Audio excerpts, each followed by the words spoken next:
Last class में हमने topic start किया था ground state energy of helium atom by using the perturbation theory.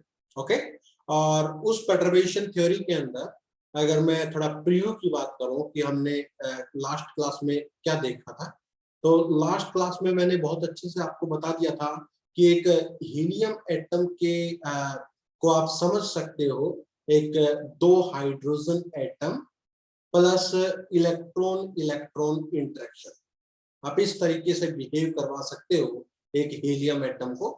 Means आप एक कंप्लीट हीलियम एटम के हैमिल्टोनियन को लिख सकते हो Hamiltonian due to the hydrogen atoms plus आपका H डैश जो आपका इंटरेक्शन एनर्जी के कारण आएगा। ओके, तो उसके बावजूद हमने बात की थी कि अगर हम ऐसा करेंगे तो हैमिल्टोनियन ऑफ हाइड्रोजन एटम जो हमने लिखा था that is minus h cut square by 2 mu del 1 square and that is the minus z e square upon r1। ऐसे ही हम दूसरे हाइड्रोजन एटम का minus h cut square by 2 mu that is del 2 minus z e square by r2। और अगर मैं h dash की बात करूं तो आपका जो h dash आया था बेटा that is e square upon r12 जो R1 माइनस R2 के बराबर आया था। तो इस तरीके से मैंने हैमिल्टोनियन लिख लिया था where this is our H naught and this is our H dash। इस तरीके से बात की थी। फिर मैंने बात की थी कि अगर हम परटर्बेशन थ्योरी को पढ़ते हैं तो परटर्बेशन थ्योरी के अनुसार आपकी जो E1 की वैल्यू आती है बेटा first order correction in energy आती है, या तो क्या आती है बेटा वो आपकी ये इस तरीके से आती है कि ग्राउंड स्टेट का वेव फंक्शन इनटू बेटा H dash and this is psi naught. इस तरीके से बेटा आपको E1 डैश मिलता है। तो अगर आप ये चीज निकालना चाहते हो तो first of all we find out this psi naught. मुझे ये साइन नॉट निकाल के लेके आना होगा जो क्या है बेटा this is the eigen function of unperturbed system, eigen function of unperturbed system that is the H not. इसका आपका आइगन फंक्शन। तो ये निकालने के लिए मुझे क्या निकालना पड़ेगा, मेरे को साइन नॉट निकालना पड़ेगा। अब साइन नॉट को कैसे निकाले उस पर सारी चर्चा चल रही थी। Because once we get this E1 we can easily find out that is the energy is equal to this E naught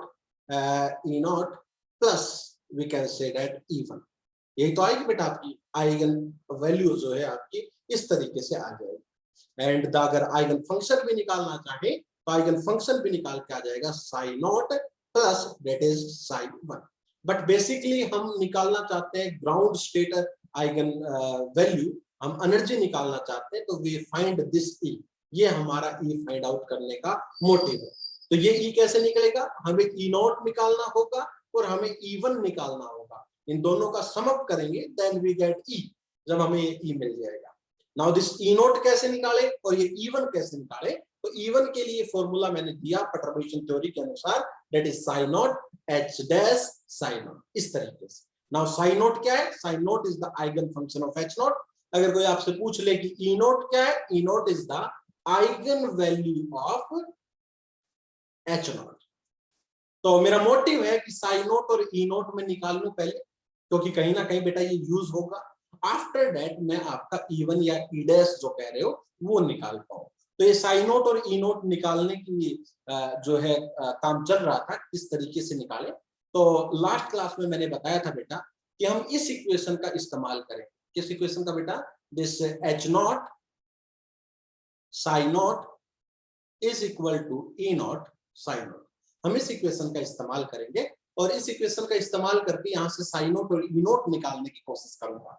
because first of all I want to psi naught and E naught, after that मैं कुछ भी आगे कर पाऊंगा। Okay, तो इतना काम करने के बाद H नॉट जो अनपर्टर्ब्ड सिस्टम, तो आइडियल सिस्टम का हैमिल्टोनियन है, वो किस तरीके से लिखा था बेटा बताओ, minus H cut square by 2 mu. जितने बार लिखोगे उतनी ही अच्छा रहेगा, minus Z e square by R1 minus H cut square by 2 mu del 2 square minus Z e square upon R2 and this is we can say that इतना ही था बस, that is psi naught is equal to E naught psi naught। After that मैंने ये कहा था कि आपके Hamiltonian के अंदर कोई भी ऐसी टर्म नहीं है जो R1 और R2 को इकट्ठे कंटेन कर रखी हो। इसलिए बेटा इस पूरे जो साइन नोट को मैं लिख सकता हूं क्या, phi1 R1 phi2 R2। ये मैं तभी लिख पाया अगर इस H नोट के अंदर कोई ऐसी टर्म होती जो R1 और R2 को इकट्ठे रखती, तो मैं ये वेरिएबल सेपरेशन नहीं कर पाता। ओके, नाउ इस वैल्यूज को जब हम पुट करेंगे तो व्हाट यू गेट, हम अगर इसको अंदर भी लेके जाएंगे तो बेटा h cut square by 2 mu del 1 स्क्वायर phi1 R1 phi2 R2। इतना काम हम कर चुके थे तो आपको करने की आवश्यकता नहीं है, ये आप जस्ट आप इसको देखते रहें कि हमने इतना काम किया था या नहीं किया था।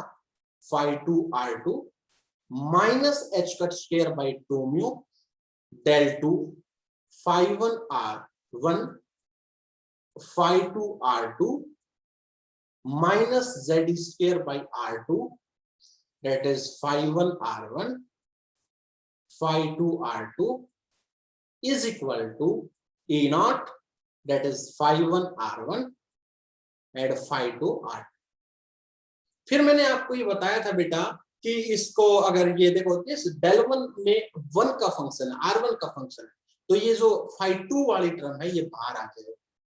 सिमिलरली इस del 2 के अंदर 2 वाला फंक्शन है, R2 वाला फंक्शन है, तो ये जो phi1 वाली टर्म है ये क्या जाएगी बेटा, बाहर आ जाएगी।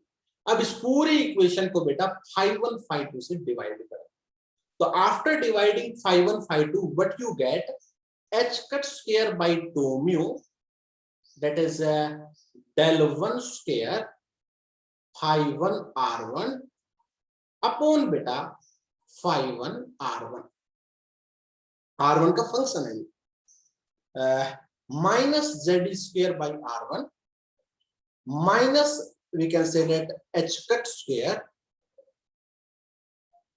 Cut square by 2 mu del 2 स्क्वायर phi2 R2 अपॉन में phi2 R2 minus z square by R2 is equal to E not.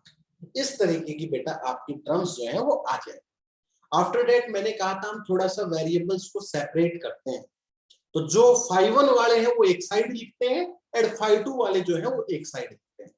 तो what you get, minus h cut square by 2 mu del 1 स्क्वायर phi1 R1 अपॉन मेरे बेटा phi1 R1 minus z square by R1 is equal to E naught minus h cut square by 2 mu, sorry minus नहीं plus हो जाएगा बेटा जब right hand side में चीज जाएगी, del 2 phi2 R अपॉन बेटा phi2 R, R2 है बेसिकली, आप समझ जाओ, फील करो इसको, plus Z square by R। देखो चीजें मुश्किल आपको कब लगेगी, अगर आप स्टेप्स को स्किप करोगे। आप स्टेप स्किप मत करो, ऑटोमेटिकली आपको चीजें आसान लगने लगेंगी और कॉन्सेप्ट को समझते रहो कि ये मैंने क्यों किया।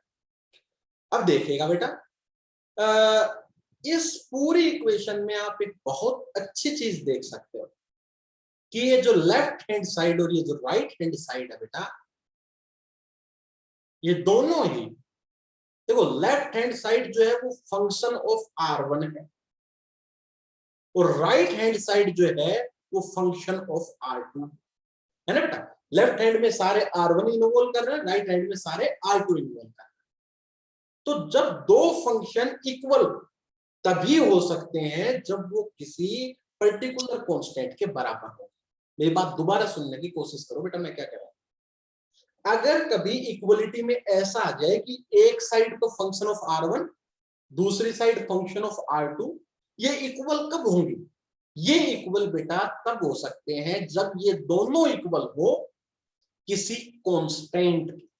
जब ये दोनों इक्वल हो बेटा किसी कांस्टेंट के, से this is E not E1। मेरी बात समझो, A और B दोनों इक्वल तभी हो सकते हैं जब वो किसी कांस्टेंट के इक्वल हो। बिकॉज बेटा मैं इधर R1 का फंक्शन भी नहीं ले सकता। क्यों नहीं ले सकता बेटा, वरना ये देखो R2 R1 के कैसे इक्वल होगा, ना मैं इसको R2 का फंक्शन R1 का ले सकता, क्योंकि देखो R1 तो हो जाएगा, लेकिन ये R2 R1 के साथ कैसे होगा? तो ना R1 का फंक्शन हो सकता है ये, ना R2 का फंक्शन हो सकता है ये, तो ये आप किसी कांस्टेंट के बराबर ले सकते हो। ये हमेशा के लिए याद रखेंगे, ये चीज बहुत ज्यादा यूज होती है बेटा, कि ये चीज एक कांस्टेंट के बराबर होगी, तभी ये एक दूसरे के क्या होगा बेटा, बराबर आएगा। क्लियर? मेरी बात समझे नहीं समझे? सो अगर एक साइड फंक्शन ऑफ R1 है, दूसरी साइड फंक्शन ऑफ R2 है, ये दोनों इक्वल तभी हो सकते हैं बेटा when these both are constant. जब ये दोनों कांस्टेंट हो तभी ये बेटा क्या हो सकते हैं, बराबर। तो दिस कांस्टेंट इज से E1 0। क्लियर बेटा? यहां तक बताओ स्टेप्स क्लियर है या नहीं है, बताओ बेटा प्लीज। आगे चलें? Yes sir. Okay, yes sir. अब हम थोड़ा सा आगे मूव करते हैं बेटा।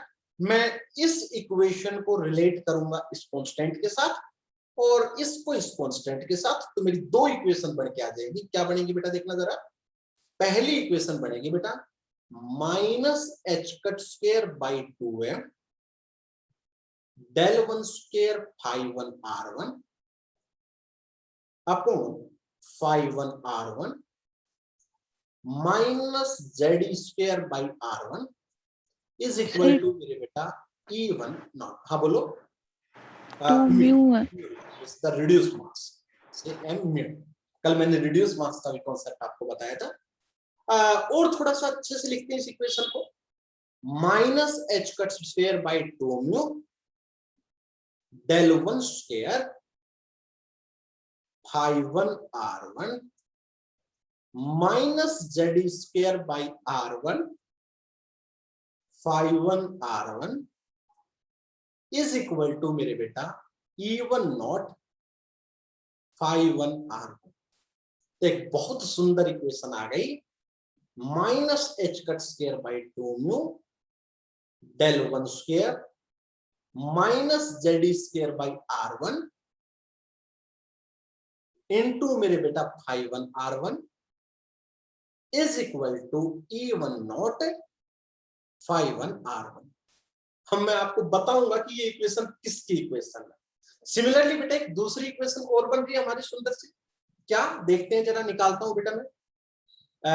एक इक्वेशन और बनी क्या, minus h cut square by 2 mu del 2 phi 2 r। Sorry मैं इसको थोड़ा सा अच्छे से लिखता हूं। क्या था बेटा, देख रहे दूसरी वाली equation, E not plus H cut square by 2 mu del 2 square phi 2 r upon में बेटा phi 2 r2 प्लस में Z E square by r2, और ये किसी कांस्टेंट के बराबर था बेटा E नॉट 1। अगर थोड़ा सा रीअरेंज करूं तो मेरी इक्वेशन बनेगी minus h cut square by 2 mu del 2 square phi 2 r2 upon phi 2 r2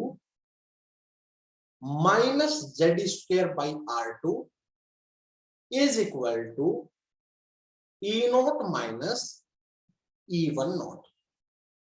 बेटा एक बार मैं इस E नॉट और E1 नॉट को मैं एक और कांस्टेंट के बराबर ले लेता हूं, say this is equal to E naught 2।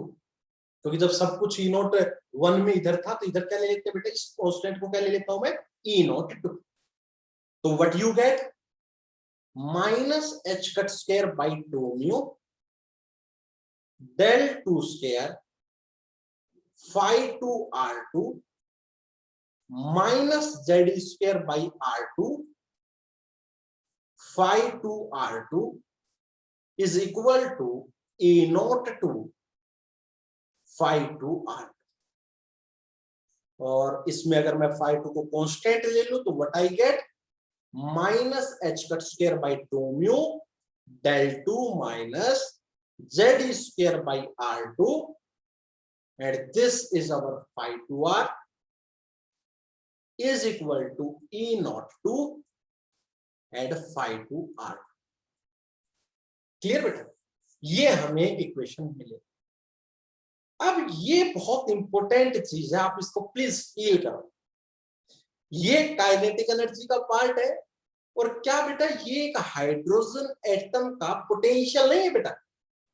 अगर मैं एक बात करूं कि एक हाइड्रोजन एटम का न्यूक्लियस है Ze और उसमें एक इलेक्ट्रॉन है, तो बेटा इसका कैसे लिखा जाएगा Hamiltonian? Minus h cut square by 2 mu del 1 square minus ZE square by R1। बेटा एक हाइड्रोजन एटम का एक हैमिल्टोनियन है।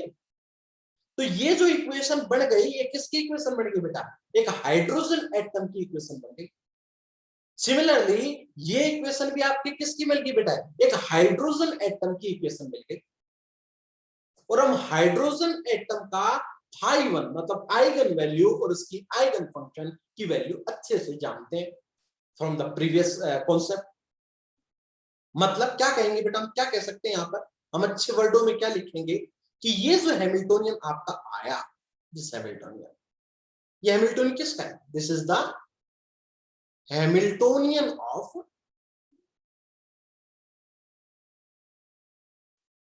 Hydrogen atom. ये क्या है बेटा? This is also the Hamiltonian of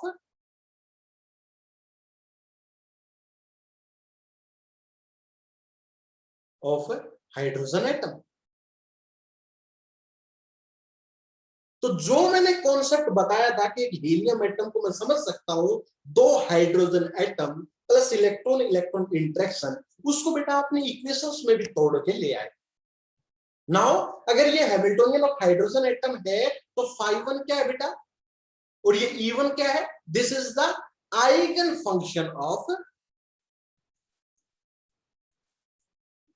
hydrogen atom. ये क्या है?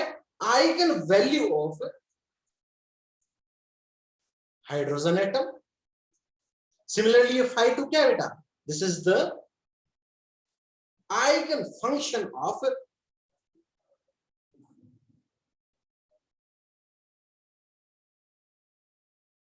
hydrogen atom and this is the eigen value of hydrogen atom.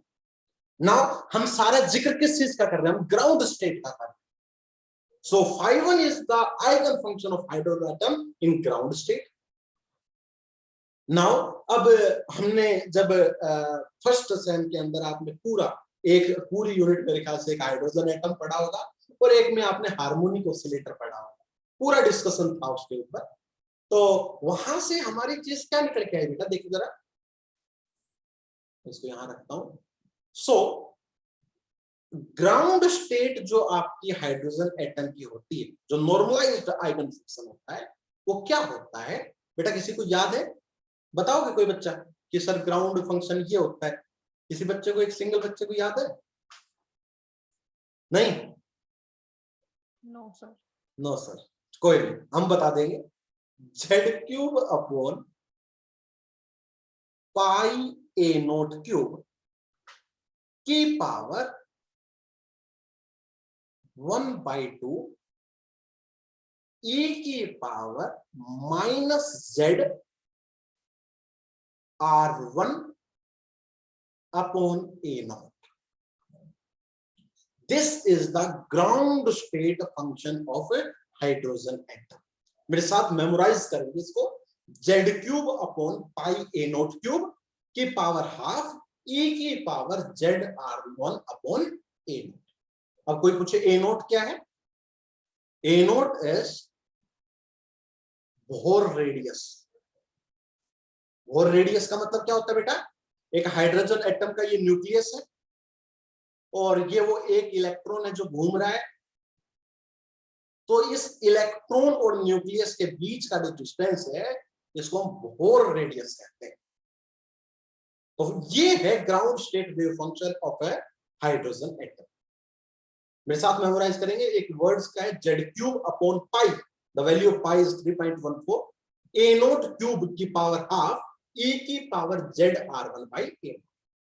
दूसरा, अगर मैं इसकी आइगन वैल्यूज की बात करूं तो आपको अच्छे से पता है -13, देखो जर्नल फॉर्मूला शायद आपने ये पढ़ा हो, -13.6 Z² बाई N0 पढ़ा है बेटा ये फॉर्मूला, सॉरी एन स्क्वायर, ये फॉर्मूला कभी पढ़ा है बेटा एनर्जी का? Yes, sir. Yes, Yes, sir. sir. This is an square. तो ग्राउंड के लिए एन की वैल्यू कितनी है मेरे बेटा? 1। तो ये जस्ट ये क्या कर दिया बेटा, हट जाएगा। तो वैल्यू कितनी आएगी? -13.6 जेड स्क्वायर इलेक्ट्रॉन वोल्ट। कुछ और आते हैं, न्यू आता है, रिड्यूस मास आता है, e⁴ आता है, लेकिन सारी वैल्यूज पुट करने के बाद वी गेट दिस रिजल्ट। और बेटा इस 13.6 को एक्चुअली में EH भी कह देता हूं, दैट इज द इस EH को हम कह सकते हैं कि जब Z की वैल्यू 1 हो, बेटा देखो Z की वैल्यू, हाइड्रोजन के लिए Z की वैल्यू कितनी है बेटा? 1, तो -13.6 को हम EH भी कह देते हैं। So this is -EH Z square electron volt, where EH is equal to क्या है बेटा, बताओ जल्दी से। EH इज इक्वल टू कितना है बेटा अगर देखा जाए तो? -13.6 electron volt, that is the ground state energy of hydrogen atom. लेकिन वो Z मैंने पुट नहीं कर रहा, मैं तो जर्नल एक्सप्रेशन निकाल रहा हूं हाइड्रोजन लाइक एटम की तरह, जैसे हीलियम लाइक एटम का निकाल रहा हूं, मैं तो जर्नल निकाल रहा हूं बेटा मैं। ठीक है, तो ये कितना आ गया बेटा, इसको किस तरीके से लिखोगे आप? तो इस तरीके से लिखोगे -EH Z स्क्वायर, क्लियर। और EH की वैल्यू कितनी होगी बेटा? -13.6 इलेक्ट्रॉन वोल्ट। सिमिलरली अगर हम इधर राइट हैंड साइड में दें तो ये भी हैमिल्टोनियन हाइड्रोजन एटम का है बेटा, तो इसका भी φ2 कितना आ जाएगा? सो φ2r2 इज, बताओ बेटा, सेम Z³ अपॉन πa0³ की पावर 1/2 e⁻Z। अब की बार क्या जाएगा बेटा, बताओ जल्दी से? r2/a0। तो this is the eigen function of hydrogen like atom, second hydrogen like atom. और अगर इसकी एनर्जी की बात करूं, दैट इज द E20, तो अगेन विल बी सेम, कितनी? -EH Z square, where the value of EH is -13.6 electron volt. तो ये दोनों वैल्यूज बेटा मैंने φ1 और φ2 की निकाल ली, मैंने आपका E1 और E2 की वैल्यू निकाली। कहां से निकाल के लेके आया? मैं रिजल्ट से निकाल के लाया कि हैमिल्टोनियन अगर ये हाइड्रोजन एटम का है तो हाइड्रोजन एटम का तो बेटा मैं जानता हूं फ्रॉम द प्रीवियस, निकल के आता है, पूरा सोल्व होती है बेटा, ये इक्वेशन पूरी सोल्व होती है, स्फेरिकल कोऑर्डिनेट में लेके जाना पड़ता है, लीजेंड्री फंक्शन बनते हैं, पूरी सोल्व होती है, लेकिन we not need for this. अब हम एक स्टेप आगे कर रहे हैं, वो हम हाइड्रोजन एटम का वेव फंक्शन निकाल चुके थे आपके प्रीवियस सेमेस्टर में, उसमें पूरी मेहनत हम कर चुके थे, वहां के रिजल्ट्स को आपको यहां पर यूज करना है। क्लियर? बताओ बेटा ये चीज याद होगी आपको? हाँ जी बताओ, क्लियर हो? Sir. Okay, so what you get, finally we get, जितने बार लिखोगे उतना ही अच्छा रहेगा, φ1r1 कितना है बेटा बताओ? Z³ अपॉन, मेरे साथ बोलो बेटा, πa0³ की power half e⁻Zr1/a0। Similarly φ2r कितना है बेटा आपका? Z³ अपॉन πa0³ की पावर हाफ e⁻Zr2/a0। और E1 कितना आया था? -EH into Z square. E2 कितना आया था? -EH upon Z square. अब जल्दी से एक बार एक रिजल्ट को देखिएगा बेटा, मैंने E2 किसको पुट किया था देखना जरा, E0 माइनस E1, इसी को तो पुट किया था बेटा। हमने क्या पुट किया था कि E0 जो है वो किसके बराबर पुट किया था बेटा? E0 माइनस E10 को E20 के बराबर पुट किया था। तो यहां से बेटा E0 कितना आया बताओ जल्दी से? E10 plus E20। तो ये कितना हो गया बेटा दोनों की वैल्यू पुट करने के बाद? -2EH into Z square. तो this is our e naught, ये आपका ई नॉट आ चुका है। सिमिलरली बेटा देखो, जो हमारा साई नोट था वो क्या था, देखो मैंने वेरिएबल सेपरेशन से पहले क्या माना था बेटा, phi1 r1 phi2 r2, यही तो मानना था बेटा। अरे देखो ना, क्या आपने फाई नोट यही नहीं माना था बेटा? तो phi1 और phi2 की वैल्यू क्या आ चुकी है, आपके सामने आ चुकी है। तो बताओ कितना बना, z³ अपॉन पाई ए नोट क्यूब की पावर, बताओ बेटा पावर कुछ आएगी या नहीं आएगी? प्लीज टेल मी कि कुछ पावर आएगी या नहीं आएगी? अरे बेटा phi1 और phi2 में हाफ हाफ है, तो हाफ हाफ मिलकर कितना बढ़ जाएगा बेटा, 1 बढ़ जाएगा। अरे बढ़ेगा नहीं बढ़ेगा बेटा?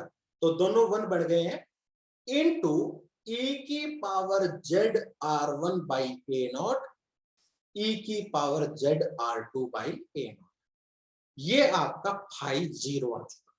तो हमारा एक स्टेप तो हो गया कि हमें ई नोट निकालना आ गया और हमें फाई 0 निकालना आ गया। अब इसका खेल जो है वो आगे चलेगा। पहले आप एक बार ये देखो कि आपको ये चीज पता लग गया बेटा? किसी बच्चे को डाउट हो यहां तक तो प्लीज बताओ। हाँ जी, मेरा मोटिव क्या था बेटा क्लास का, देखना जरा। मेरा था कि मेरे को ई निकालना है, तो ई के लिए मुझे ई नोट चाहिए और E1 चाहिए। तो ई नोट तो बेटा मैंने हाइड्रोजन ई नोट तो, और E1 निकालने के लिए क्या चाहिए, phi naught H dash phi naught, तो मुझे H डैश और फाई नोट चाहिए। तो फाई नोट और ई नोट को निकालने के लिए मैंने ये सारा काम किया था और अंत में ये चीज मैं निकाल के भी ले आया। देखो प्लीज चेक इट, क्या आपको यहां तक आ गया? हाँ जी, प्लीज चेक इट बेटा, यहां तक आपको आ गया नहीं आ गया?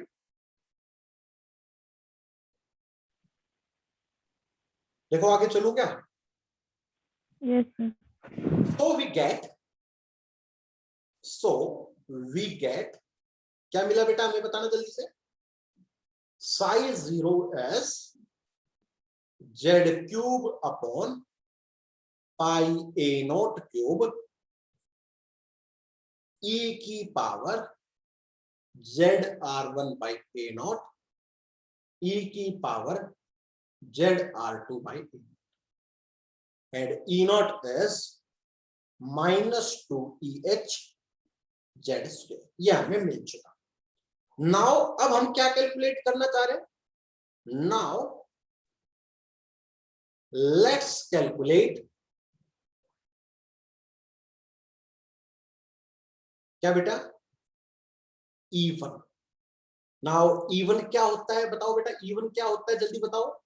That is integration psi naught star h dash psi naught d tau. बेटा यही रहता है नहीं होता? अगर आपका फंक्शन वॉल्यूम में है, हाइड्रोजन एटम एक स्फेरिकल सिस्टम है, तो हम क्या लेंगे बेटा, वॉल्यूम एलिमेंट लेंगे डेटा। अगर कोई लाइन एलिमेंट होता तो मैं dx लेता, अगर कोई एरिया एलिमेंट होता तो मैं dA लेता। अब मैं क्या लूंगा बेटा, डेटा लूंगा। बताओ बेटा ये समझ में आया नहीं आया प्लीज? हाँ जी, तो what we get, E1 is, लाओ बेटा पुट करो वैल्यू, z³ अपॉन पाई ए नोट क्यूब e की पावर z r1 ए नोट e की पावर z r2 ए नोट। अब कहोगे सर आपने स्टार नहीं लगाया। बेटा स्टार जो है किसी रियल क्वांटिटी का अगर आप स्टार लगाओगे तो वो क्वांटिटी एज इट इज रहती है, ठीक है ना? स्टार का मतलब क्या होता है, कॉम्प्लेक्स कॉन्जुगेट।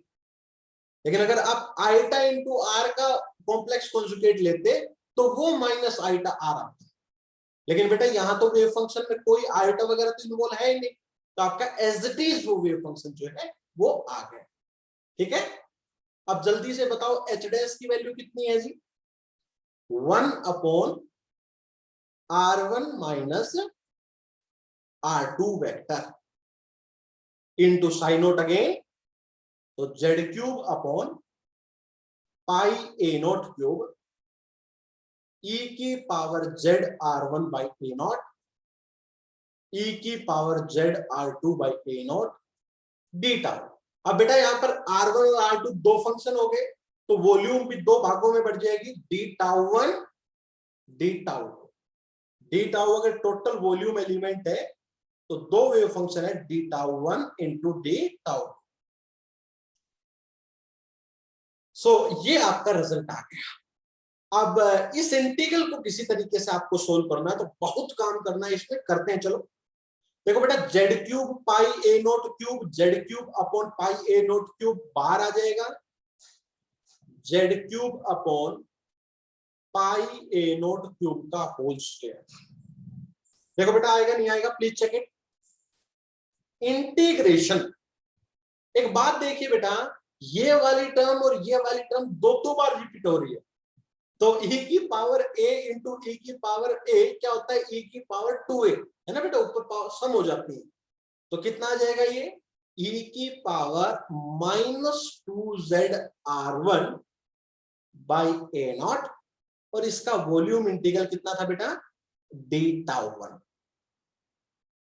सिमिलरली दूसरा इंटीग्रेशन, देखो बेटा एक बात और बताता हूं, यहां डी टाउ था, मतलब एक वॉल्यूम इंटीग्रल था तो एक लगा रखा था, फिर मैंने डी टाउ को डिवाइड कर दिया कि ये भी वॉल्यूम एलिमेंट दोनों का अलग अलग कर लो, तो मैं डबल इंटीग्रेशन एक्चुअली आ जाएगा। तो एक इंटीग्रेशन में तो डी टाउ 1 वाली टर्म होगी बेटा, और दूसरे इंटीग्रेशन में क्या क्या टर्म बच गई बेटा, एक तो ये R1 माइनस R2 e की power -2z/2 upon A not D tau. ये आपका बेटा E1 आ चुका है। अब इस इंटीग्रेशन को अगर आपने सोल्व कर दिया तो हमें इस E1 की वैल्यू निकल के आ जाएगी। अब इस इंटीग्रेशन को कैसे सोल्व करें, उसके लिए जो स्टेप्स हैं उन स्टेप्स को हम सीखते हैं। पहले ये बताओ, क्या आपने यहां तक नोट कर लिया? एक एक पॉइंट क्लियर होना चाहिए, अगर एक भी पॉइंट क्लियर नहीं होगा तो वो रट्टा लगेगा।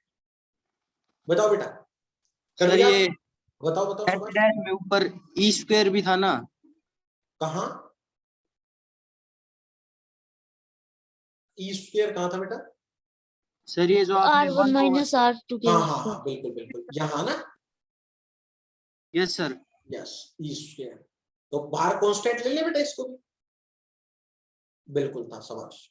ई स्क्वायर, छोटी छोटी बातों को रिमाइंड करवाएंगे, शाबाश बेटा। क्लियर? बताओ अब ठीक है बेटा ये? हाँ जी। अब यस हम सर। थोड़ा सा और आगे चलते हैं।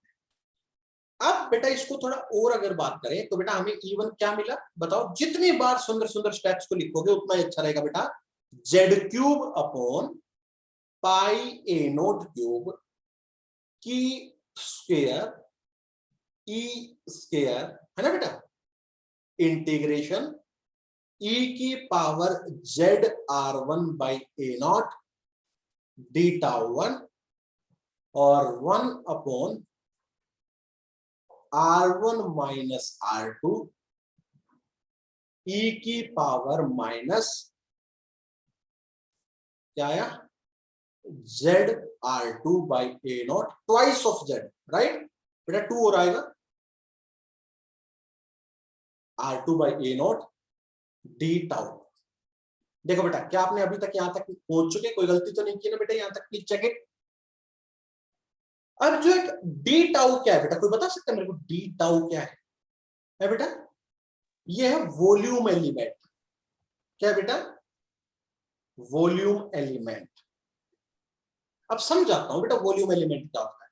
वॉल्यूम एलिमेंट मतलब एक छोटा सा वॉल्यूम का भाग। तो बेटा अगर मैं कार्टेशियन सिस्टम यूज करता, कार्टेशियन सिस्टम क्या होता है बेटा, जिसमें एक्स वाई जेड हम लेते हैं, तो उसमें तो बेटा ये वॉल्यूम एलिमेंट होता है dx into dy into dz। अगर we take the Cartesian coordinate तो वो वॉल्यूम एलिमेंट कितना होता है बेटा, dx into dy into dz। But हम जानते हैं कि हमारा जो हाइड्रोजन एटम हो चाहे हीलियम एटम हो, ये स्फेरिकल सिमेट्रिक होते हैं। These atoms are spherical symmetric. तो इसमें बेटा हम कार्टेशियन कोऑर्डिनेट यूज ना करके हम स्फेरिकल कोऑर्डिनेट्स का इस्तेमाल करते हैं। आपने शायद क्लासिकल फिजिक्स में इसके बारे में थोड़ा बहुत पढ़ा हो प्रीवियस क्लासेस के अंदर, हम भी कभी पढ़ाएंगे आपको इसके बारे में। तो नेट वाले बच्चों को इसके बारे में ईएमटी के अंदर मैं बताऊंगा जब आप इस पे थोड़ा सा ज्यादा ध्यान दें। मेरे को ये बताओ क्या आपने क्लासिकल में ये सुना है बेटा कि कार्टेशियन कोऑर्डिनेट क्या होते हैं, स्फेरिकल कोऑर्डिनेट क्या होते हैं, सिलेंड्रिकल कोऑर्डिनेट क्या होते हैं, सुना है आपने कभी? है बेटा? Yes sir. ओके, तो वॉल्यूम एलिमेंट आपका कार्टेशियन कोऑर्डिनेट में तो दिया जाता है dx dy dz। अगर स्फेरिकल कोऑर्डिनेट हो तो उसमें क्या दिया जाएगा बेटा? r square square sine theta d theta d phi. sin theta d theta d phi, d5 where limit of r is 0 to infinity, where limit of theta is 0 to pi, 0 to and limit of phi is 0 से 2 pi। ठीक है, इसका analyse भी कर सकते हैं हम बहुत अच्छे से। मैंने एक वीडियो बना रखे, मैं आपको भेजूंगा कभी, इसके बारे में आप देख लेना। ओके, सो अगर हम ऐसा करें तो हमारा इंटीग्रल थोड़ा सा और अच्छा सा रूप लेगा, z³ upon pi a naught cube का स्क्वायर इंटू ई स्क्वायर। कोई चीज रह ना जाए बेटा। अब डी टाउ 1 में बेटा तीन चीज आ गई ना, r थीटा और फाई, तो ये कितने इंटीग्रल में बदल जाएगा बेटा? 1 2 3 e की power 2zr1 by a not. बताओ क्या बेटा? r1 square dr1 sine theta 1 d theta 1 d phi 1। बेटा डी टाउ 1 में सारे क्या आ गए आपके? 1 वाले फंक्शन आ गए, जहां r की लिमिट तो कितनी होगी बेटा? 0 से इंफिनिटी, थीटा की लिमिट क्या हो गई? 0 से पाई, और आपकी फाई की लिमिट कितनी हो गई? 0 से 2 पाई। इंटीग्रल बताओ बेटा दूसरे वाले का, ये तो मैंने पहले वाले का बना दिया। अब अगर दूसरे वाले का इंटीग्रल लो, मैं अलग पेन से बनाता हूं, आपको अच्छा लगेगा। तो क्या बनेगा बेटा? इसका अगेन भी देख 3 integrals, 1 upon r1 minus r2 vector, क्या क्या बचेगा बेटा? देखना अंदर, e की power minus 2zr2 by a naught r2 square dr2। आगे बताओ बेटा, sine theta 2 d theta 2 and d phi 2। बताओ बेटा समझ में आया नहीं आया? हाँ जी, मैंने पूरे इंटीग्रल में बेटा डी टाउ 1 और डी टाउ 2 की वैल्यू को पुट कर दिया। हाँ जी बताओ प्लीज, बताओ बेटा। किसी बच्चे को कोई डाउट हो यहां तक तो प्लीज वो मेरे से पूछ सकता है। बेटा बताओ please. No sir. Okay, now now now बेटा अगर हम इंटीग्रेशन की बात करें, डी फाई का इंटीग्रेशन कहां से कहां बेटा? 0 से 2 पाई, तो कितना बनेगा बेटा? फाई का कितना होता है? जस्ट 5, 2 पाई, लिमिट 0 से 2 पाई, तो कितना रिजल्ट आ गया मेरे बेटा? 2 पाई आ गया। सिमिलरली बेटा अगर मैं साइन थीटा डी थीटा का इंटीग्रेशन करूं 0 से पाई, बेटा ये प्लीज म्यूट कर लो, प्लीज म्यूट कर लो। 0 से pi sine theta d theta अगर मैं करूं तो बेटा साइन थीटा का इंटीग्रेशन कितना होता है मेरे बेटा? बताओ जल्दी से। माइनस कोस थीटा, और अगर मैं इसको बेटा 0 से क्या लूं? पाई लूं, तो बताओ बेटा upper limit minus lower limit करोगे तो मेरे ख्याल से आंसर 2 आएगा। प्लीज चेक इट बेटा, क्या यही आता है? हाँ जी, हाँ जी सर। तो अगर मैं इस पहले वाले इंटीग्रेशन पार्ट को देखूं तो डी फाई की वजह से तो 2 पाई आ गया है ना बेटा, और साइन थीटा डी थीटा का जो इंटीग्रल किया तो कितना आ गया बेटा आपका? बताओ जल्दी से। 2 आ गया। सिमिलरली अगर मैं दूसरे वाले की बात करूं तो जो फाई 2 की वजह से जो इंटीग्रल सोल्व होके आया वो तो आ गया 2 पाई। लेकिन बेटा एक बात याद रखनी है, यहां पर अगर अभी हम साइन थीटा 2 को सोल्व नहीं करेंगे, ये हम अभी इसका आगे हम इस्तेमाल करेंगे। अभी हम साइन थीटा 2 बेटा बिल्कुल सोल्व नहीं करेंगे, जब हम आगे इसकी जो वैल्यूज है उनका इस्तेमाल करके फिर मैं आपको बताऊंगा। अभी इसका इस्तेमाल हम नहीं करेंगे। मेरी बात समझे बेटा, साइन थीटा 2 की वैल्यू अभी हम पुट नहीं करेंगे, ओनली साइन थीटा वाला इंटीग्रल सोल्व करेंगे। तो हमारी थोड़ी सी सोल्ड इक्वेशन क्या आई बेटा, जेड क्यूब अपॉन पाई ए नोट क्यूब का स्क्वायर ई स्क्वायर। बेटा देखो 2 पाई तो ये सोल्व होके आया और 2 पाई ये सोल्व होके आया, तो बेटा बाहर 2 पाई का स्क्वायर नहीं आ गया क्या, बताओ प्लीज। हाँ जी बेटा, अरे समझ में आ रहा है नहीं आ रहा? Yes sir. Similarly sign theta 1 D theta 1 का किया तो कितना है बेटा, 2 आया। आप मेरे को कह सकते हो sir sign theta 2 d theta 2 क्यों नहीं किया, बिकॉज बेटा मैं अभी इस 1 बाई r1 माइनस r2 के इस मोड को सोल्व करूंगा और कोई लीजेंड्रियल फंक्शन वगैरह बनेगा, उस फ्यूचर एस्पेक्ट्स के लिए मैंने रख रखा है। तो इस साइन थीटा डी थीटा क्या किया तो कितना है बेटा, 2 आया, एक 2 भी बाहर आ गया, तो अंदर क्या बच गया बेटा, 0 से इंफिनिटी r1 स्क्वायर e की power 2z r1 by a not dr1। In the similar इधर क्या बच गया बेटा, एक तो मेरे ख्याल से थीटा की लिमिट बची है और एक किसकी लिमिट बची है बेटा, r की लिमिट।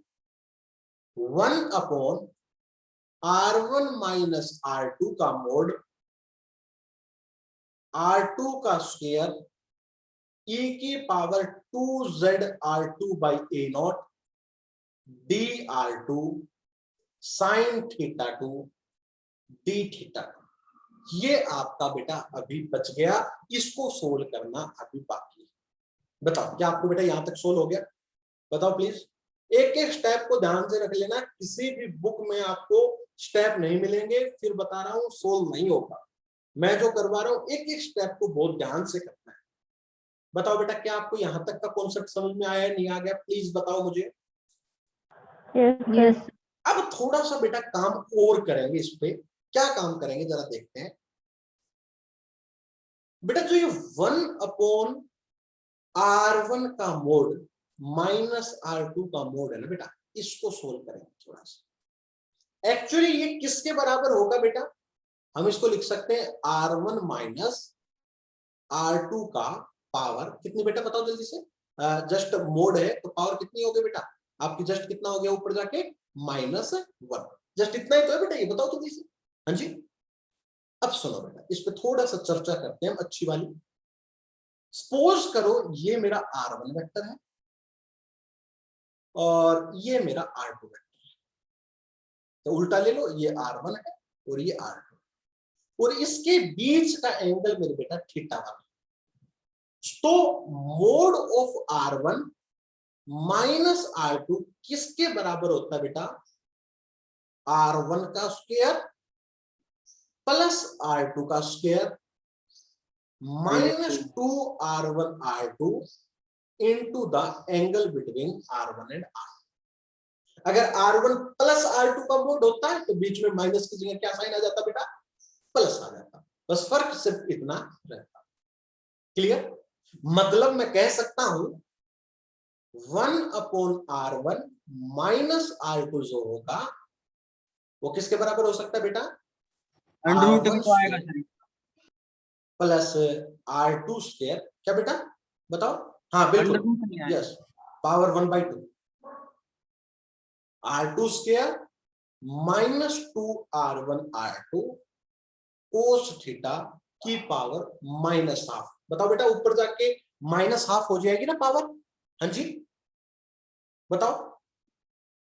अब बेटा इसको थोड़ा सा और शाब्दिक अर्थ में मैं बताता हूं, अगर इफ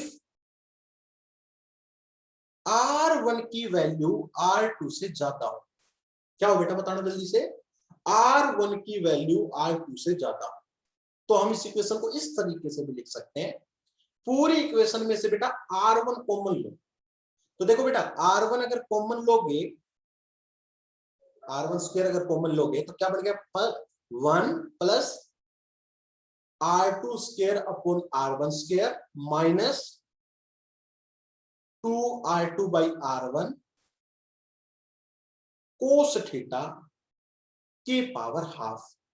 बताना बेटा R2 की पावर माइनस हाफ कितना बढ़ जाएगा, सॉरी R1 की पावर माइनस हाफ कितना बढ़ जाएगा बेटा, 1/R1 1 प्लस R2/R1 का होल स्क्वायर ले लेता हूं बेटा, -2 R2/R1 कोस थीटा की पावर हाफ। ये कब है बेटा, if R1 is greater than R2। अगर हो तो मैं R1 को कॉमन लेके इस टर्म को इस तरीके से भी लिख सकता हूं। और अगर if R2 is greater than R1, but I use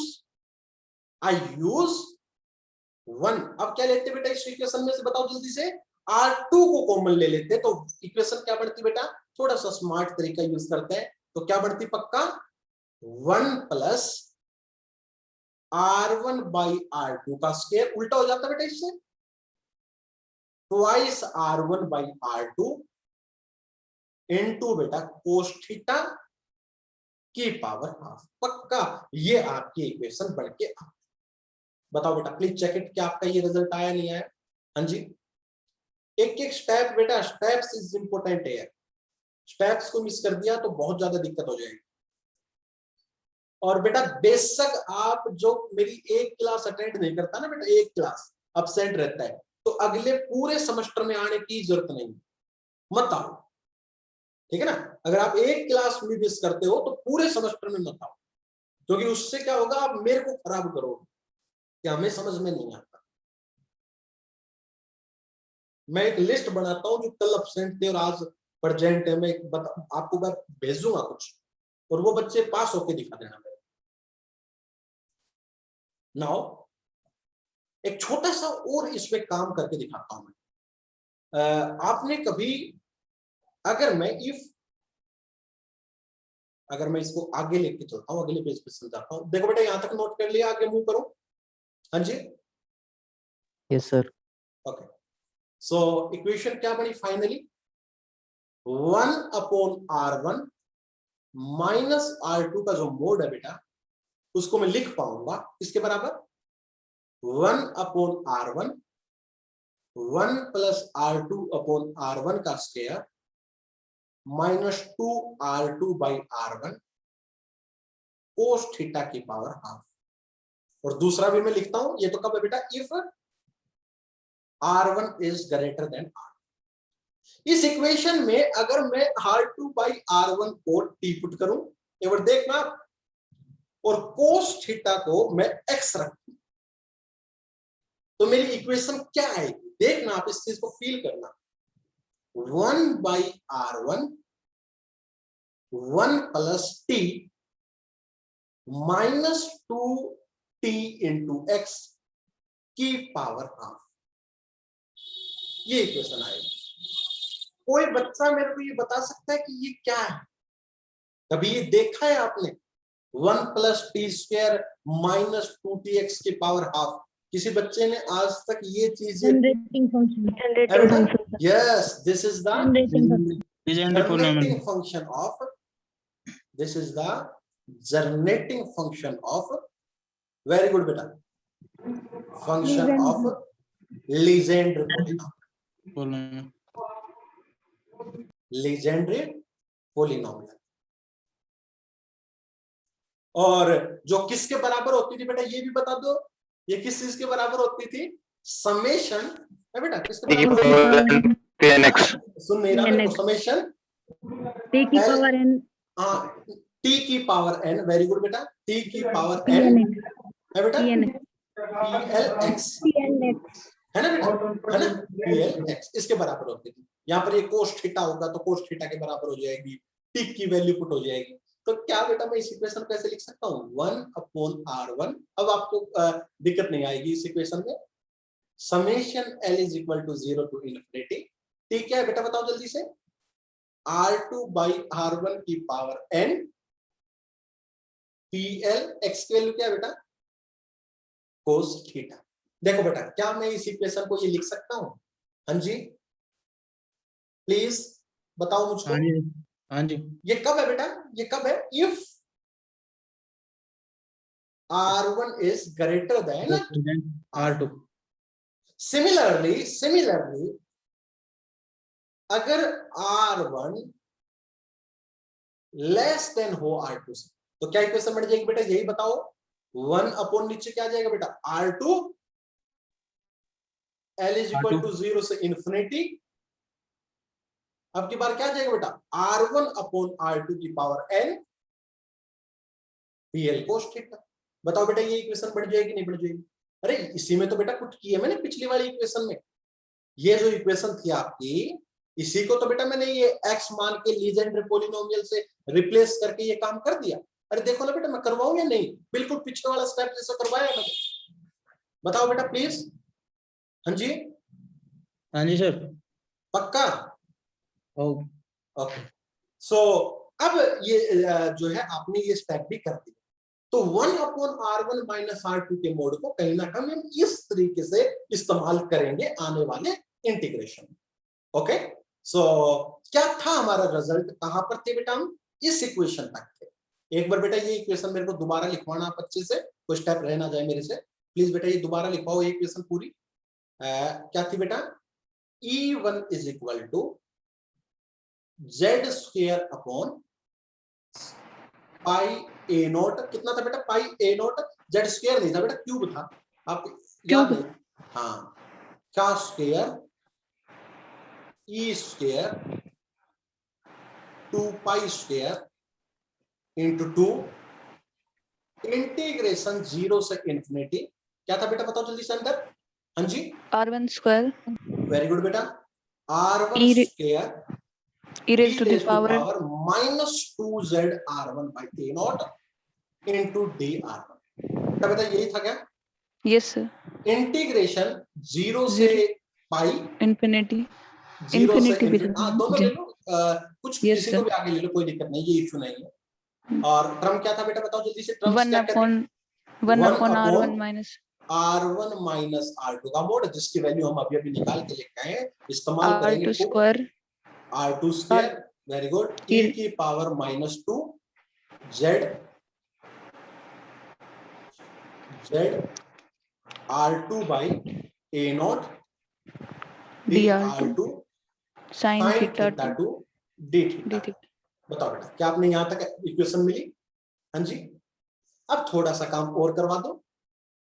E1 is equal to z cube upon pi A naught cube का होल स्क्वायर ई स्क्वायर 2 पाई का स्क्वायर इंटू 2, और क्या लिख सकते हैं बेटा, 0 से इंफिनिटी R1 स्क्वायर e की power 2z R1 by A not dr1। अब सुनिएगा बेटा, थोड़ा सा फील करेंगे इस चीज को। हम क्या करेंगे, ये जो अंदर वाले 0 से इंफिनिटी जो लिमिट है बेटा, इस लिमिट को मैं ब्रेक करूंगा। कैसे? मैं इस लिमिट को ब्रेक करूंगा 0 से एक पर्टिकुलर वैल्यू और उससे फिर फर्दर। बेटा आप ये बताओ ये वैल्यू लिमिट किसकी है? ये लिमिट एक्चुअली dr2 की है। बताओ बेटा, है नहीं? 0 से इंफिनिटी किसकी लिमिट है बेटा? R2 की है ना? हाँ जी बेटा। तो इस लिमिट को मैं ब्रेक करूंगा। कैसे? सबसे पहले ये 0 से पाई वाली टर्म तो रहेगी। मैं इसको थोड़ा सा अलग लिख लेता हूं, sin θ2 d θ2, जिसका इस्तेमाल होगा बेटा खूब। और मैं इस वाली लिमिट को किसको, थोड़ा सा मैं इसको इरेज करता हूं, मैंने उल्टा लिख दिया। मैं R2 की लिमिट को नीचे बताता हूं मैंने क्या किया। मैंने R2 की जो लिमिट है बेटा, जो 0 टू इंफिनिटी जो लिमिट है, उसको मैंने ब्रेक कर लिया। कहां? 0 से R1 and R1 to infinity. क्या कर लिया मैंने? R2 की लिमिट को ब्रेक कर लिया 0 से R1 एंड R1 से मेरे बेटा इंफिनिटी। इसमें ब्रेक कर लिया मैंने इस लिमिट को। तो क्या आया मेरा? 0 से R1, 0 से पाई, ये तो है ही बेटा। मैंने R की लिमिट को ब्रेक किया है, ठीक है। अब मेरे को एक बात बताओ, इस वैल्यू की 1 अपॉन R1 का मोड माइनस R2, इसकी वैल्यू कितनी रहेगी? देखो बेटा 0 से R1 में अगर मैं R2 की लिमिट को 0 से R1 में ब्रेक करूंगा, मतलब R2 की वैल्यू बेटा R1 से क्या है, बताओ बेटा, R2 की वैल्यू R1 से क्या है बेटा, कम है। और इस लिमिट में जब वैल्यू R1 से इंफिनिटी है, इसका मतलब R2 की वैल्यू क्या है बेटा, R1 से बड़ी है। मेरी बात समझ रहे नहीं समझ रहे बेटा? R2 की जो लिमिट थी 0 से इंफिनिटी, उसको मैंने ब्रेक किया 0 से R1 और R1 से इंफिनिटी। अब एक बात बताओ, 0 से R1 मतलब R1 तो मैक्सिमम है, मतलब इस रीजन में R2 की वैल्यू R1 से क्या है, कम है। और इस सेकंड वाले रीजन में जहां R1 से इंफिनिटी लिमिट है, तो R1 तो मिनिमम लिमिट होगी ना बेटा, इसका मतलब R2 की वैल्यू यहां पर R1 से क्या है बेटा, आपकी ज्यादा है। तो अगर मैं 0 से R1 रीजन करूंगा, तो उस रीजन में R2 की वैल्यू R1 से क्या है बेटा, कम है। और जब R2 की वैल्यू R1 से कम होती है बेटा, बताओ जल्दी से, तो कौन सा फॉर्मूला यूज करता हूं बेटा मैं, 1 अपॉन नीचे क्या आता है बेटा, ये आता है नहीं आता, अरे बताओ ना, 1 अपॉन क्या आता है नीचे, R1 वाली जो टर्म है वो आपको निकल के आती है। बताओ ये चीज आपको क्लियर हुई या नहीं? बहुत इंपॉर्टेंट चीज है बेटा, ये आपको दिक्कत कर जाएगी। बताओ ये चीज समझ में आई बेटा मैं क्या कह रहा हूं? मैंने 0 से इंफिनिटी लिमिट को दो भागों में तोड़ा, 0 से R1 एंड R1 से इंफिनिटी। अब 0 से जो R1 है, इसमें बेटा आप देख सकते हो R1 तो मैक्सिमम है, मतलब R2 0 और R1 के बीच में लाई करेगा, मतलब R2 R1 से कम होगा। और R1 से इंफिनिटी वाली में R1 मिनिमम चीज है, मतलब R2 इससे बड़ा ही होगा। अरे होगा नहीं होगा बेटा, बताओ ना? Yes sir. तो इस रीजन में R2 हमारा R1 से छोटा है। तो जब R2 R1 से छोटा होता है तो बेटा क्या फॉर्मूला यूज करता हूं मैं, नीचे क्या आता है मेरे बेटा, 1 अपॉन R1 समेशन L0 से इंफिनिटी, किसकी लिमिट होती है बेटा अंदर बताओ, R2 अपॉन R1 होता है ना, R2 अपॉन R1 की power n PL cos theta, और क्या क्या बच गया बेटा, R2 square dr2 sine theta 2 d theta 2 plus, मैंने 0 से इंफिनिटी को दो भागों में तोड़ा था, दूसरी लिमिट कितनी होगी बेटा, R1 से इंफिनिटी, 0 से पाई तो दोनों के साथ आएगा, इसमें क्या हो जाएगा बेटा बताओ, दूसरे वाला formula 1 upon R2 summation L is equal to 0 से इंफिनिटी R1 बाई R2 की power n PL cos theta, और क्या आएगा बेटा देखना जरा, R2 square dr2 sine theta 2 d theta. Please check it बेटा, क्या आपकी ये इंटीग्रेशंस आते हैं या नहीं आते? आप एक बार बेटा इस चीज को प्लीज चेक इट करो। हाँ जी बेटा, हाँ जी चेक करो बेटा प्लीज। की पावर आगे में सर। है ना, e की पावर 2 जड़। Okay okay okay, second term में और फर्स्ट टर्म में हमने एक टर्म और नहीं लिखी, e की पावर, बिल्कुल सही कह रहे हो बेटा, -2 ZR2 बाई A0, ये दोनों और आएगी बेटा, दोनों के साथ आएगा, बहुत अच्छी बात आपने बताई, e की पावर 2 ZR2 बाई A0, ये तो आएगा ही आएगा बेटा, ये तो दोनों टर्म्स के साथ पक्का आएगा ही आएगा, बिल्कुल सही कहा बेटा। ओके, अब थोड़ा सा मैं और आगे चलता हूं बेटा, इस कॉन्सेप्ट को थोड़ा सा मैं और आगे बढ़ाने की कोशिश करता हूं, जरा देखने की कोशिश करो प्लीज। चलो बेटा मैं थोड़ा सा आगे, हाँ जी हाँ जी सर। ओके। सो अब इसको थोड़ा छोटा करेंगे बेटा, अभी तो हमने बढ़ाने बढ़ाने पे जिक्र कर रखा है, अब इसको थोड़ा छोटा करके छोड़ देते हैं, जेड क्यूब अपॉन पाई ए डॉट क्यूब का स्क्वायर ई स्क्वायर 2 पाई स्क्वायर इंटू 2 0 से इंफिनिटी R1 स्क्वायर e की power 2ZR1 by A0 dR1। Now please इस चीज को माइंड कीजिएगा बेटा, कितनी आसान इंटीग्रल बन जाएगा आप देखना, 0 से R1 1 अपॉन R1 और ऊपर है R2 स्क्वायर e के power 2z R2 by a naught and dr2। बच गया क्या क्या बेटा? 0 से पाई, हाँ मेरे बेटा, और क्या बचा? Sine theta 2 summation L is equal to 0 से इंफिनिटी R2 अपॉन R1 का power n PL cos theta d theta. देखिए बेटा, क्या आपकी ये टर्म बची है? हाँ जी, अंदर कोई टर्म स्किप तो नहीं रहोगे हो बेटा। सिमिलरली प्लस R1 से इंफिनिटी। देखना बेटा, नीचे R2 है, ऊपर R2 का स्क्वायर है, तो एक पावर कट गई, तो सिंपल क्या बच गया ऊपर बेटा? R2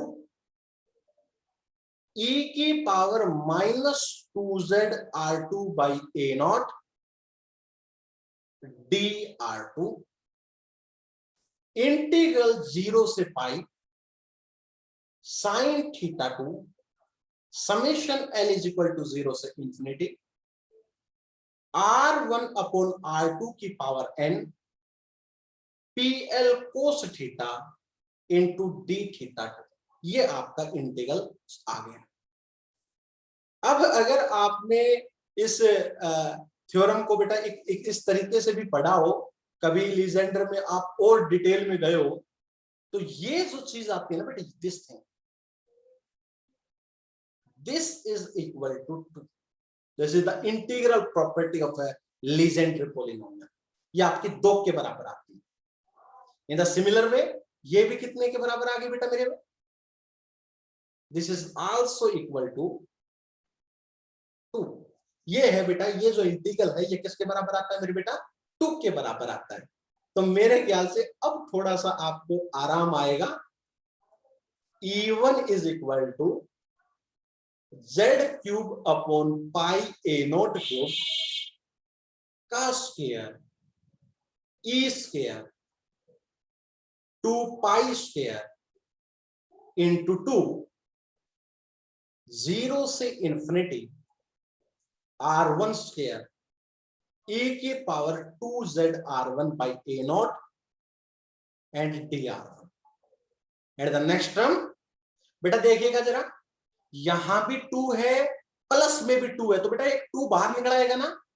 अरे बेटा बताओ ना, और क्या बच जाएगा? 0 से R1 1 अपॉन R1 ऊपर R2 का स्क्वायर e की power 2z R2 by a naught dr2 plus 0 से इंफिनिटी R2 e की power 2z R2 by a not dr। Please बेटा आप अगर यहां तक निकाल पाए हो तो आप बहुत सही। मैंने दोनों इक्वेशन में 2 था, उसको मैंने बाहर निकाल दिया बेटा। सर ये 2 कहाँ से आया? ये बेटा 2, ये 2 नहीं, जो वो आपने ऊपर एरो लगा के रखा है ना, ये मैंने कहा कि ये जो इस इंटीग्रल की वैल्यू है 0 से pi sine d theta summation L is equal to 0 से infinity R2 by Rn PL cos theta dt। ये जो लीजेंड्रे पॉलिनोमियल आपका सोल्व होता है तो जो उसकी इंटीग्रल प्रॉपर्टी है उसके अनुसार ये वैल्यू 2 आती है। मैंने एक रिजल्ट यूज किया है लीजेंड्रे पॉलिनोमियल का। अब शायद बेटा आपको एक चीज समझ में आई है कि क्यों मैं इस 1 अपॉन R1 माइनस R2 को लीजेंडर फॉर्म में कन्वर्ट किया। मैंने इसको लीजेंडर फॉर्म में इसीलिए कन्वर्ट किया है, दैट्स व्हाई कि मैं इसकी इंटीग्रल प्रॉपर्टी का यूज कर सकूं। और इसकी इंटीग्रल प्रॉपर्टी है 0 से pi sine theta summation L equal to जो भी पूरा लीजेंडर फंक्शन है इसका डी थीटा करेंगे तो ये वैल्यू आपके 2 के बराबर आएगी। क्लियर बेटा? बात समझ में आई मेरी? हाँ जी सर। ओके, सो बेटा 2 भी 2 बार आ गया ना? हाँ जी, हाँ जी, हाँ जी। तो इसको भी बेटा 2 का स्क्वायर कर देंगे, है ना? तो मेरे ख्याल से अब थोड़ा सा और आगे चले बेटा। देखो यहां तक सभी ने नोट कर लिया हो तो मैं आगे चलता हूं, एक फेमस सी इक्वेशन बना के छोड़ देते हैं, बाकी का फिर काम हम कल कर ले। बताओ बेटा यहां तक सोल्व हो गया सभी का? Please check it. Sir second term में R1 से इंफिनिटी जाएगी लिमिट। कहां? Okay Last. सॉरी R1 से इंफिनिटी है ना बेटा, R1 से इंफिनिटी, बिल्कुल हमने R2 की लिमिट तोड़ी है बेटा 0 से R1 एंड R1 से इंफिनिटी, तो वो R1 से इंफिनिटी बना, बिल्कुल सही कहा बेटा आपने। क्लियर? आगे चले बेटा, थोड़ा सा बताओ प्लीज। हाँ जी, Yes, sir. Okay so our E1 is, बेटा बताओ ना, Z cube upon pi A note cube की पावर हाफ। आगे क्या बचेगा बेटा बताओ जल्दी से। हाँ जी, और क्या था, E स्क्वायर 2 पाई Sir, स्क्वायर आपने स्क्वायर है बेटा, power square Z sorry cube की yes this is square, yes okay, E square 2 pi square 2 square, और अंदर क्या बच गया बेटा इंटीग्रेशन बताओ, 0 से इंफिनिटी R1 स्क्वायर e की power 2z R1 by A note dR1। एक तो ये इंटीग्रल और फिर एक इंटीग्रल और है बेटा 0 से R1 है ना, हाँ जी sir. R2 square upon R1 e की power 2z R2 by A naught dr, और R1 से इंफिनिटी dr2, यस R1 से infinity R1 sorry R2 e की power 2z R2 by A naught dr2। देखो बेटा ये आया कि नहीं आया, हाँ जी, आ गया। तो अब ये थोड़ा सा फॉर्म बन गई, अब ये थोड़ी सी फॉर्म बन गई, क्या फॉर्म बन गई देखो, और थोड़ा सा इसमें काम कर सकते हैं हम कैसे, मैं थोड़ा सा और भी काम करवा सकता हूं कि ये जो R1 है, ठीक है बेटा, ये जो R1 है ये dr2 के रिस्पेक्ट में एक्चुअली इंटीग्रल हो रहा है, तो इस R1 को मैं कांस्टेंट की तरह ट्रीट करके थोड़ा आगे लेके आ सकता हूं, ये काम भी मैं कर सकता हूं, लेकिन ये सारा काम अब इस इक्वेशन को मैं आगे प्रोसीड आपको नेक्स्ट क्लास में, तो लगभग आधे घंटे का काम इसमें और है, इंटीग्रल्स को सोल्व करना है, फर्दर सोल्व करना है बेटा। मैं आएगा सर बीच में। हाँ जी सर। कहां, यस ए प्लस है, दिस इज प्लस है, देयर इज प्लस है, प्लस आएगा सर। हाँ बिल्कुल अभी यही आएगा करवा ना, देते, करवा अभी दें? करवा देते सर। अभी करवा तो दें, अभी बच्चे देखो एग्री हैं तो करवा देंगे बेटा, बताओ करवा दें या फिर रेस्ट चाहिए, करवा दो सर। कल करवा दो सर, हैं? करवा दो सर। करवा दो सर, चलने दो। देखो एक भी करवा correct- दो सर, पढ़ा दो। अरे, करवा देना सर। देख रहे हो, आप आपस में डिसाइड कर लो फिर मुझको बता देना 2-3 घंटे में, है ना, हाँ इवन सो थोड़ा सा काम, चलो एक स्टेप और करवा देते हैं, दोनों की वो हो जाएगी। मैं सबसे पहले तो उन बच्चों से बात करना चाहता हूँ जो कह रहे हैं, 1 मिनट रुको, 1 सेकंड,